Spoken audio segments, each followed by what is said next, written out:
ஐயனார் துணை சரியில்லை. அடுத்த வரை பேசல நம்ம பாண்டி இருந்துட்டு வானதி பேசின உடனே ரொம்பவே கோவப்படுறாங்க. வானதி என்ன பேசுகிற? ஆமாம் பாண்டி, எனக்கு அவங்க இந்த வீட்டில் இருக்கிறது சுத்தமாக பிடிக்கவே இல்லை. எல்லாரும் அவங்கள தலைமையில கொண்டாடிட்டு இருக்காங்க.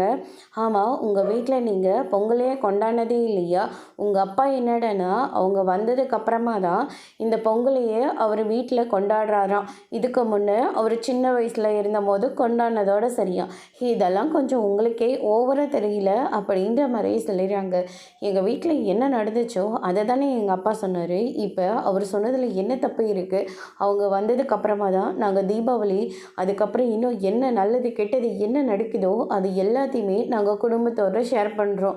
மற்றபடி எங்களுக்கு தனியாலாம் இந்த மாதிரி எதுவுமே செய்ய வரவே வராது.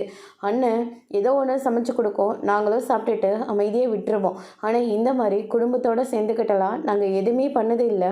அவர் சொன்னதில் எந்த ஒரு தப்பும் இல்லை அப்படின்ற மாதிரி சொல்லிடுறாங்க. ரொம்ப ஓவராக இடம் கொடுத்துட்ருக்கீங்க. அவங்க இந்த வீட்டுக்கு ஃபேக்காக தானே வந்திருக்காங்க அப்படின்ற மாதிரி சொல்கிறாங்க. என்ன ஆனது, நானும் விட்டால் ஓவராக பேசிக்கிட்டே போயிட்டே இருக்க அப்படின்னு சொல்லிட்டு நம்ம பாண்டி சொல்லிக்கிட்டு இருக்காங்க. இப்போ நான் என்ன தப்பாக பேசிட்டேன்? இன்னும் கூடிய சீக்கிரத்தில் நம்ம 2 பேர்த்துக்கும் கல்யாணம் ஆக போகுது. தங்க ரூம் இல்லைன்னு சொல்லிட்டு வருத்தப்பட்டுக்கிட்டு இருக்கேன். இதே அந்த ரூமை நம்ம எடுத்துக்கிட்டா பரவாயில்ல தானே? நம்ம 2 பேரும் அந்த ரூமில் இருக்கலாம்ல அப்படின்னு சொல்லிட்டு நம்ம வானதி சொல்லிக்கிட்டு இருக்காங்க. அதோட இன்னைக்கான பிரம்ம முடிச்சிருக்காங்க.